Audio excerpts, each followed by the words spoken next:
Eu tenho certeza que para você está sendo uma bênção fantástica esse tempo que nós estamos estudando sobre a unidade. Semana passada, depois de nós termos aprendido a se importar com a dor dos outros, quero trazer uma temática para você muito top. Quero falar sobre a unidade que gera transformação, uma unidade transformadora. Vem comigo.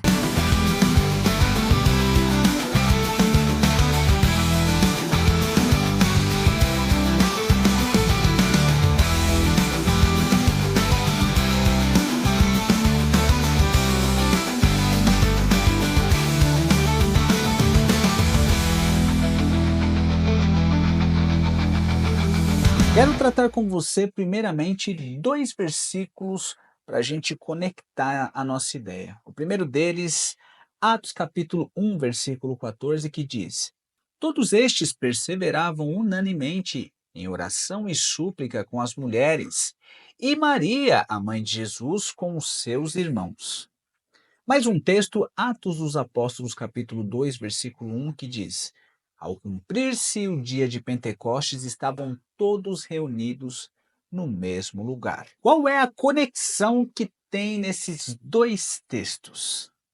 O fato de que as pessoas estavam em unidade porque estavam vivendo um único propósito e em comunhão porque estavam no mesmo lugar, eles puderam provar de uma transformação. A vida de cada uma dessas pessoas jamais seria a mesma, porque logo em seguida veria o poder do Espírito Santo sobre a igreja. Mas não só isso.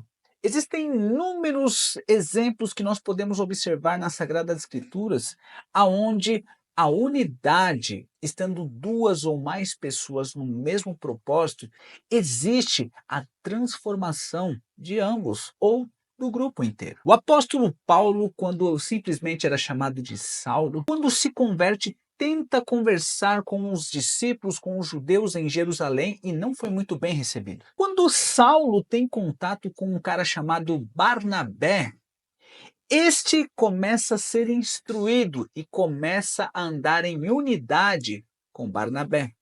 Através da vida de Barnabé, Saulo, o assassino, passou a ser aceito como o apóstolo Paulo, o pregador dos gentios.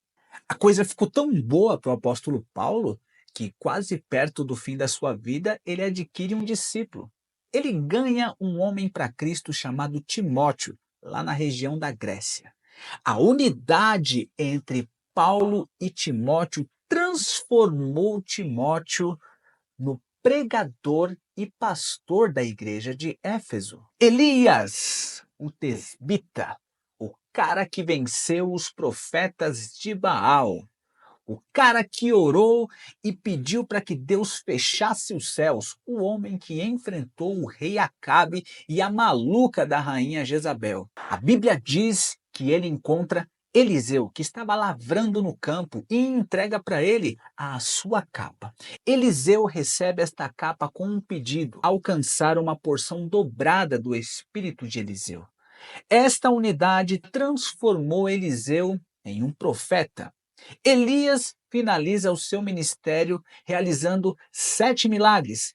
Eliseu realiza exatamente 14 milagres por causa dessa unidade que teve com Elias. Quando Eliseu realiza o seu ministério, ele tem um ajudante, um rapaz chamado Geazi, que passa a ajudar o profeta. Ele teve contato com esse menino quando atendeu Naamã, o general da Síria. A Bíblia diz que Geazi começa a andar com esse cara e até então tinha uma visão natural das coisas.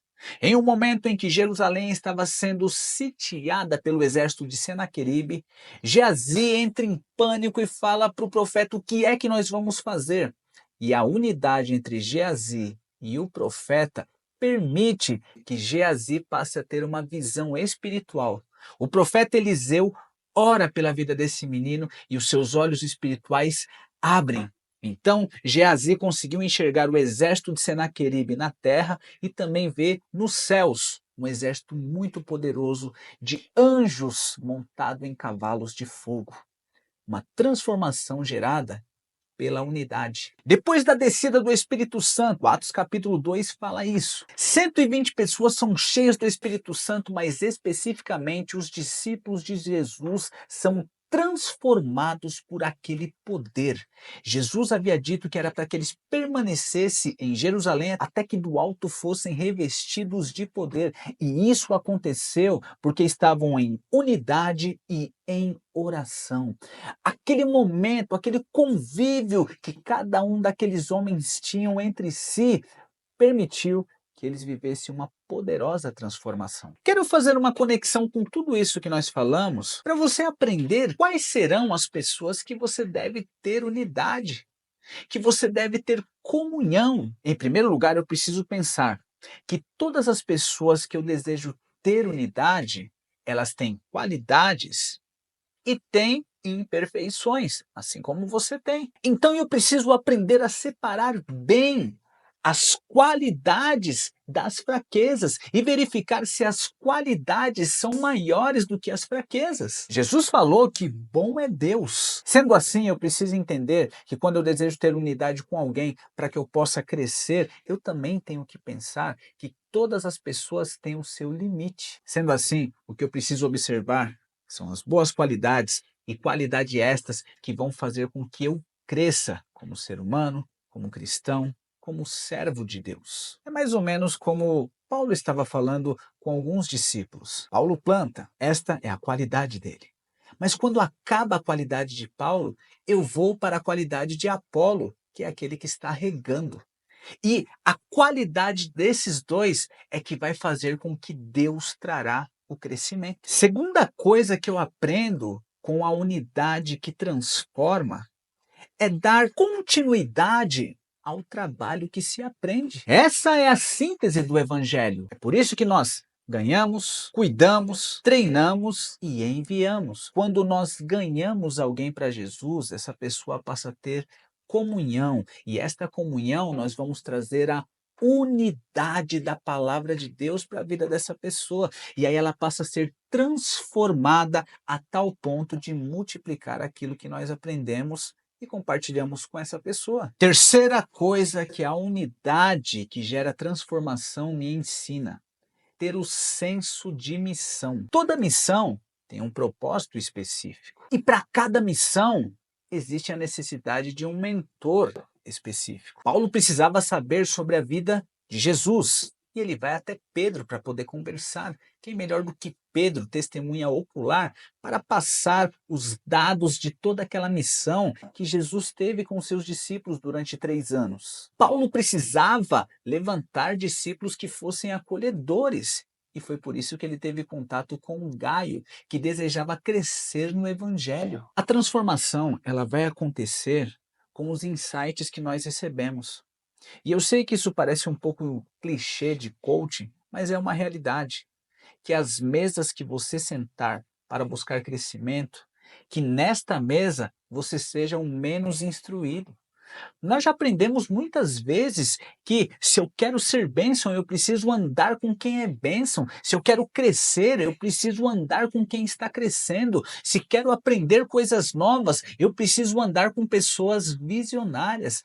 A unidade que gera transformação tem a essência de fazer com que eu saia melhor do que eu entrei em cada um dos relacionamentos que eu assumir. Presta atenção.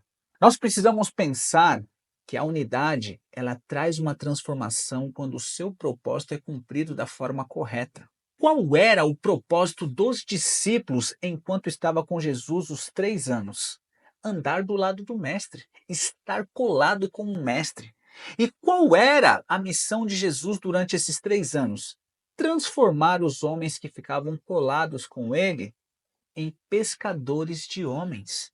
A unidade que os discípulos teve com o mestre foi o suficiente para poder receber o poder do Espírito Santo e se tornarem posteriormente fundadores de igrejas, condutores de grandes movimentos avivalísticos. Foram de fato aqueles que instalaram o tempo da igreja aqui na terra através da condução do Espírito Santo. A minha unidade com você, ela precisa gerar frutos. E para isso, nós precisamos ter a ideia do seguinte: enquanto eu oro por você, você ora por mim. E assim nós vamos nos fortalecendo no Senhor. Esta é a unidade que produz transformação. Deus te abençoe e até a próxima ministração, em nome de Jesus.